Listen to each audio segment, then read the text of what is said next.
The following program is sponsored by Happy Science.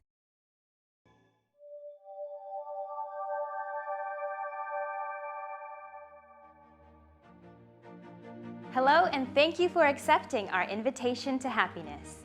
Ryuho Okawa is known as a global visionary because of his deep spiritual insight and commitment to guide the world to a brighter future.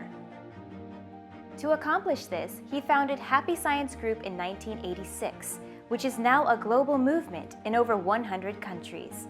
His vision and message to the world goes beyond the differences of race and language, empowering people with love. Together, in this 8-part series, we will explore practical ways on how you can be happy and how you can take part in creating happiness as a society. On September 11, 2001, one of the most shocking and devastating events in history struck the nation and changed the world forever. Here we are today, still wondering how we can achieve world peace. What is global justice? Or is it even possible? Nowadays, it seems more than ever we are experiencing chaos around the world. Why is this? We are living in modern times where technology has made the world closer, yet we seem so far apart. We still fight and have wars between countries. What are we fighting for? What is the truth behind these wars? In this episode, we will look into world justice and how it can be accomplished. But first, let's go to the streets of New York and hear what they think is needed for world peace. I think it works on an individual basis. I think people need to be inspired by things, external kind of influences, and each individual needs to feel like they have to become better as people. But there has to be a universal kind of message influencing people individually to fix their perspectives and want the same thing. Because there are people, groups that have their own agenda and they think that's the best, but we all need to be on the same page. Many more years of learning.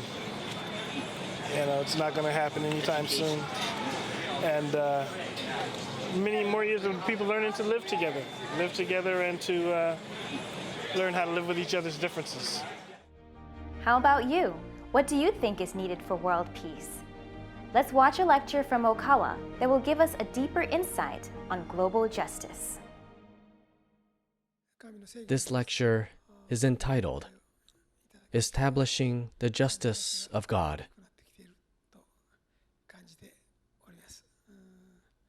Although it is questionable whether anyone on earth is entitled to speak on such a theme,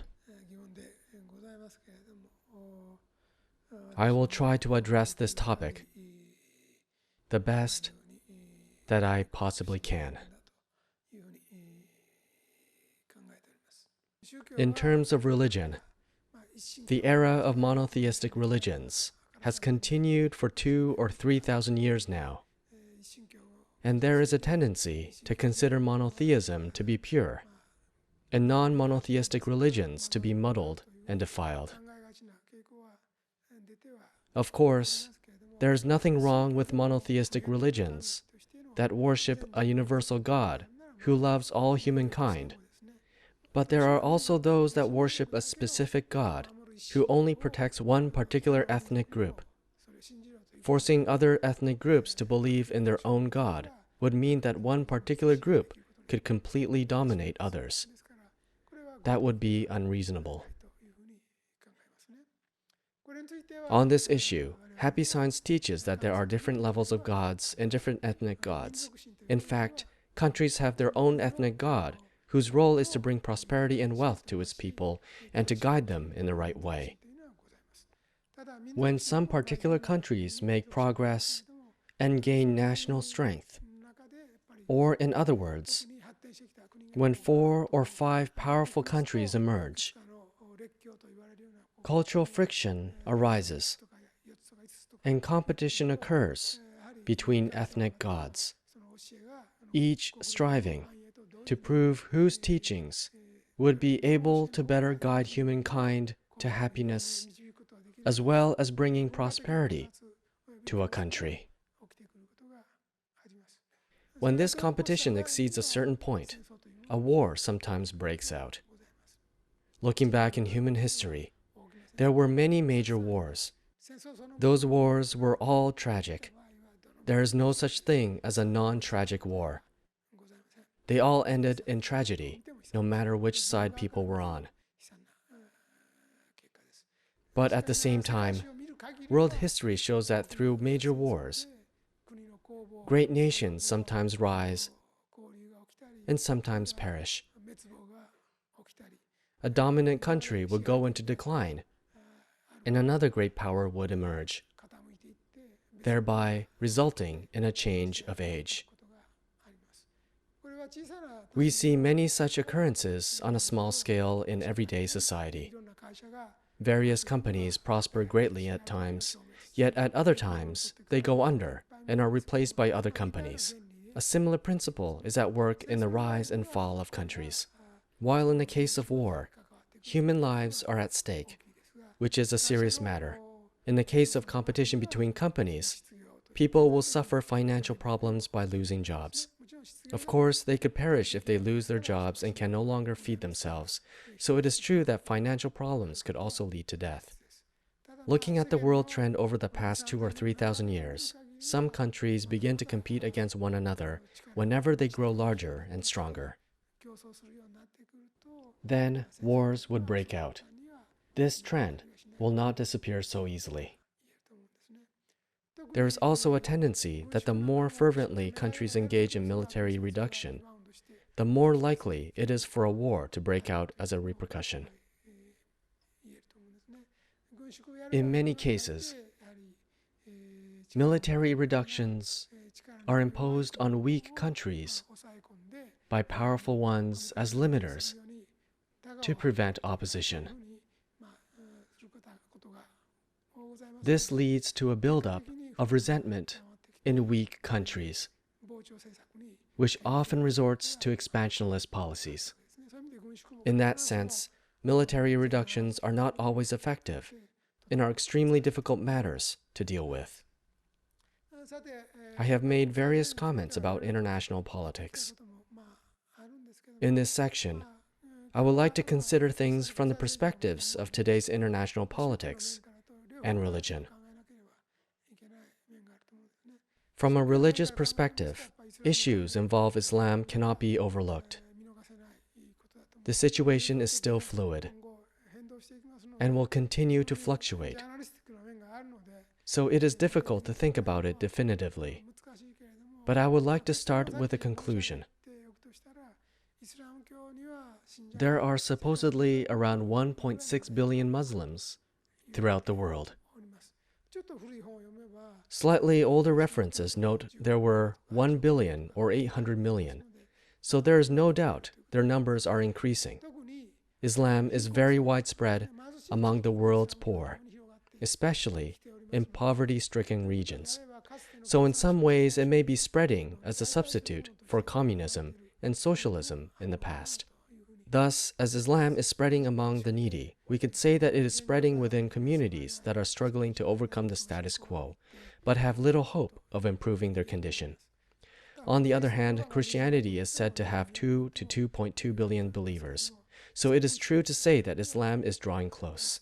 Islam is now being criticized because some extremists are conducting many dreadful acts of terrorism, but the number is still increasing. Accordingly, there must definitely be aspects of Islam that cannot be understood with Christian values. It is often said that there are no righteous wars. Nevertheless, I believe that unless the attacker has a just cause that is totally understood and supported by the global community, the ones being attacked, the ones defending their own territory, people, and families, are not necessarily evil. This can be said of anything.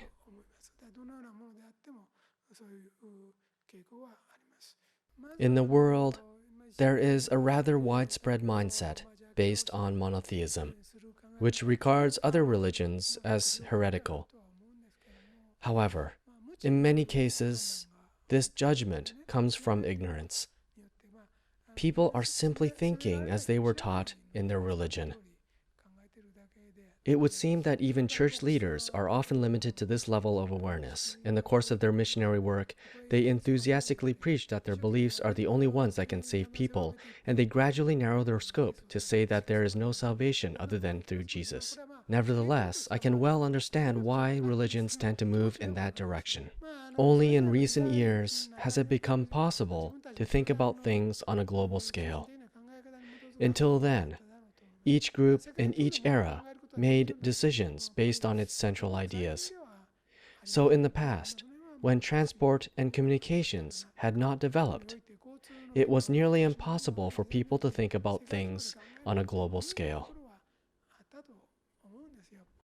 Even in Hitler's day, there was still a certain amount of distance between European countries. Now, the time has finally come when we can think about things on a global scale. Therefore, the criteria for justice will change from ethnically focused ones to more universal ones. Whether someone is right will be judged from an international perspective. There are drawbacks to an approach that makes decisions based solely on numbers too. The decision will differ depending on the style taken. For example, whether the population alone is taken into consideration, or whether each and every country is considered to have one vote regardless of size. So a purely numerical approach should not be adopted. After all, we must fully explore the theme, what is right? Everyone has an understanding of God, but what if the confusion and clarity lied in the fact that there are two concepts of God?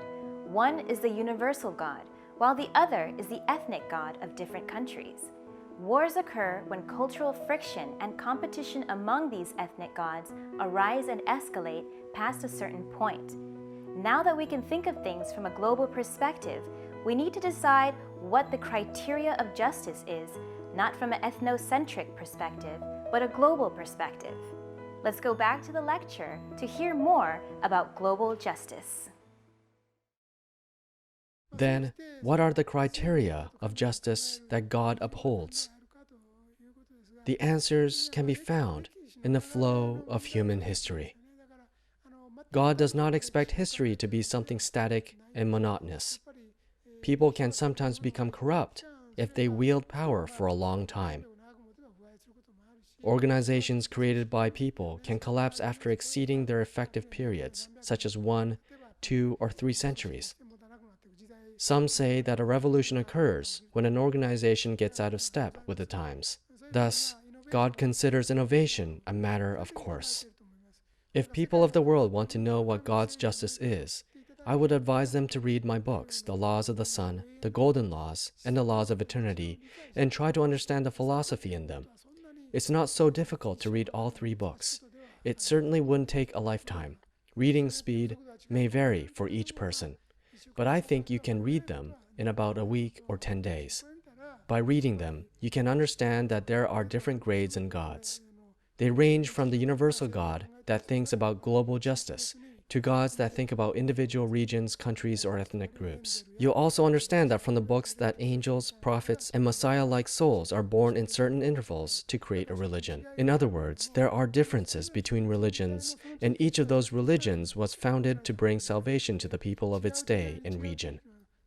Despite this, various wars and conflicts arise because certain beliefs are not suited to a different era or to a different region's way of thinking.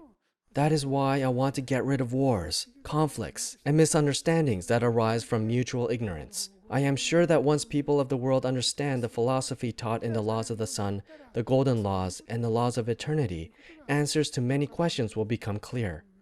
Christian countries fought among themselves in World War II, America versus Germany, Germany versus France, Germany versus Britain. They're all Christian countries. As they killed one another, they probably said, "Lord, forgive me. Amen." They all fought in the name of God. So this was unfortunate. Jesus said, "Render, therefore, to Caesar the things that are Caesar's, and to God the things that are God's." This could be taken as a basis for the separation of church and state. However, I feel that the separation of church and state has a negative effect. What would have happened if this idea didn't exist, and if they had strictly followed Christ's words in politics? Given that diplomacy is an extension of politics and war is an extension of diplomacy, if they had kept the spirit of Christianity in wartime as well, they wouldn't have been able to engage in such senseless slaughter. However, in reality, politics separated from religion, and that may have worked in a negative way. The roots of Islam and Japanese Shinto are surprisingly similar, and they share some commonalities. They both believe that someone close to God should rule a country. Both have a profusion of war gods. In that sense, they are very similar. I intend to gradually clarify the parts that are common to Japanese Shinto, Islam, and Judaism. I have also confirmed the spiritual truth that the souls of Christian saints are being reincarnated as leaders of various religions in Japan. People can't transcend their nationality so easily, but some souls transcend nationally and move surprisingly freely around the world. Let me explain this in terms of a company. There are different departments, some weak and some strong.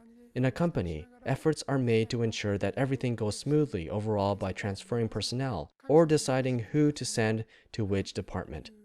The same effort is observed in the religious world. This is a reflection of God's management. What I want to say is this. The biggest desire of God is for many people, or if possible, everyone without exception, to live in happiness. Many scholars who specialize in international politics often use a parable from Christianity to explain the principle of politics. They say that if one sheep out of a flock of 100 goes astray, the principle of politics would be to lead the remaining 99 sheep to safety, whereas the principle of religion would be to search the countryside for the lost sheep. However, what I teach at Happy Science is different. I don't tell people to save the lost sheep at the expense of the other 99. I say that you must also protect the 99 while caring for the lone sheep.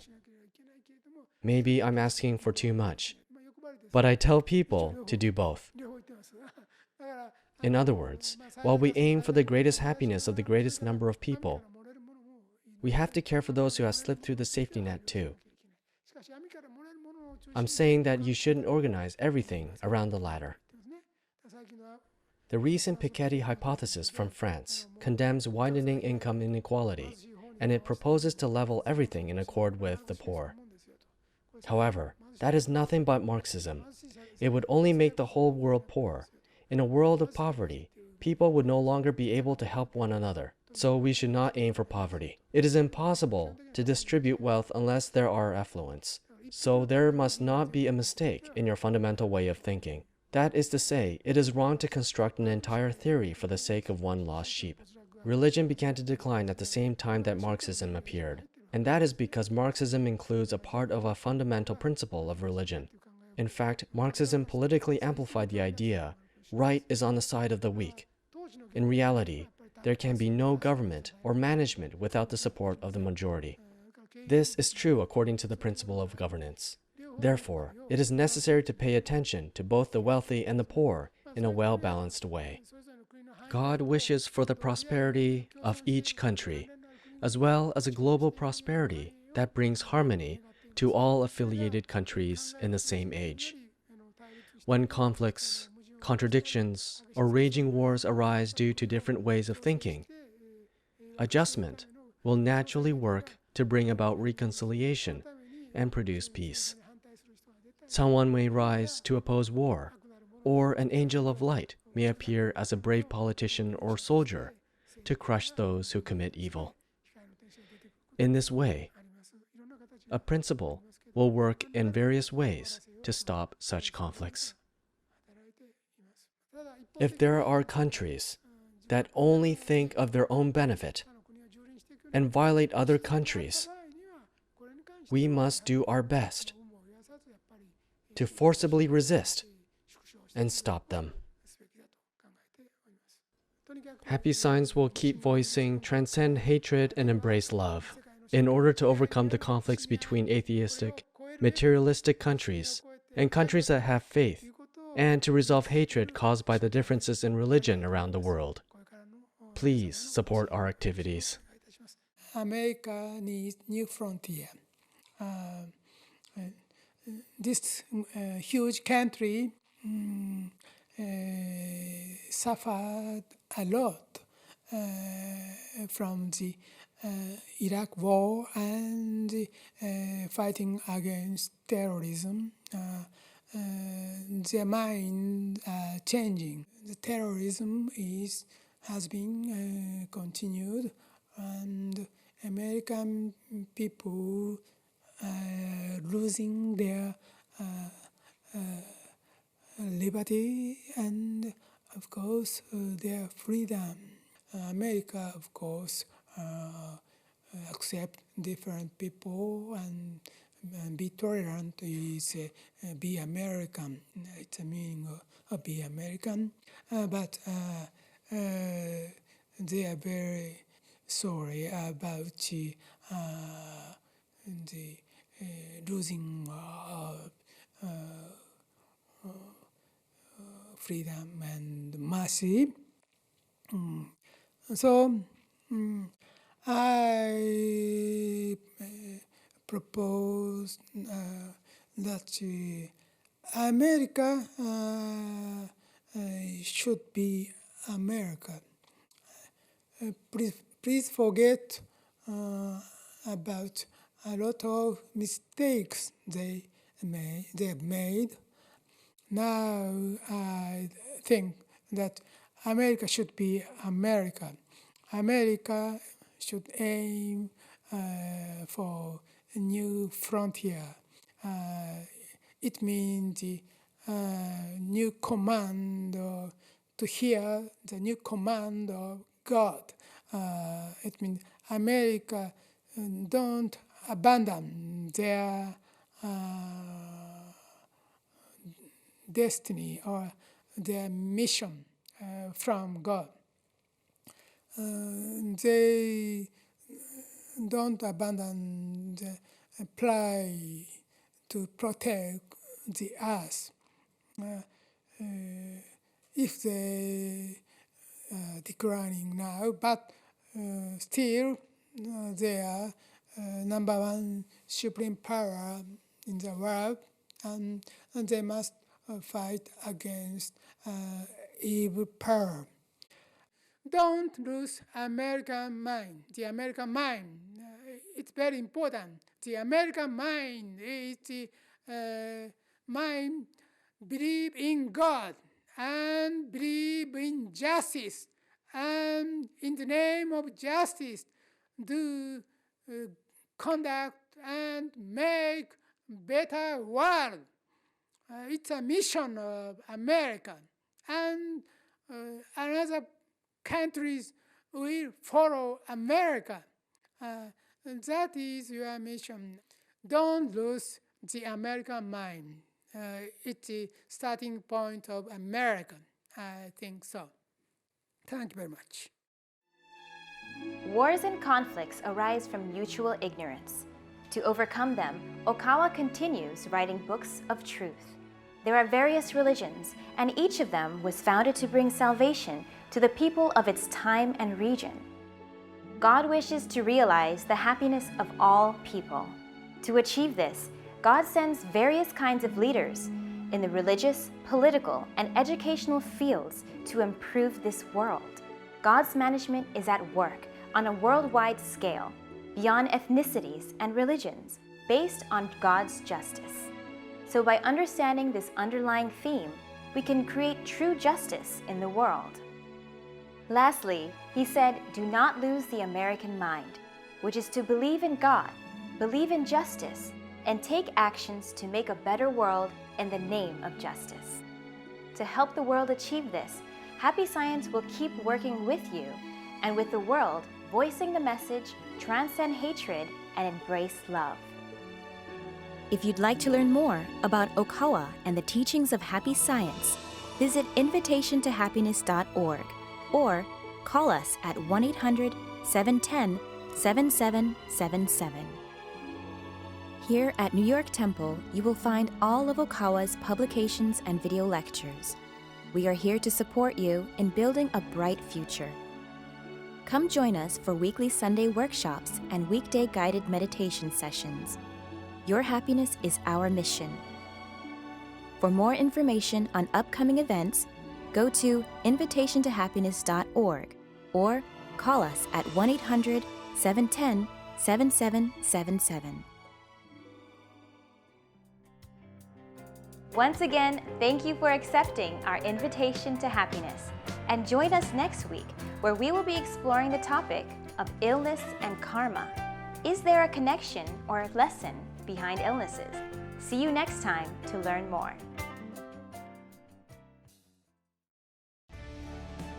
Why do we continue to live in a world of turmoil when we all wish to live in peace and harmony? The laws of justice has brought together religious, spiritual, political, and economic reasoning to bring the world together.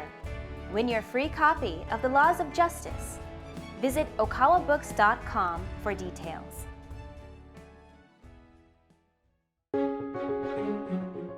Why are we here? How do we find happiness? What is the nature of the soul? Imagine if life's questions could be answered. Imagine if we could understand God's designs and intentions and discover more than our life goals, but also how to attain them. In The Laws of the Sun, Ryuho Okawa shows us the universal spiritual laws and how we can live in harmony with them. Learn how our thoughts influence reality, the nature of love, and the guiding principles on the path to enlightenment. This is a book with answers to life's questions for all in search of spiritual growth.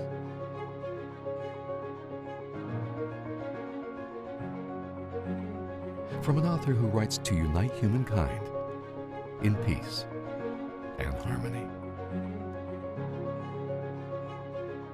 The Laws of the Sun. Available now.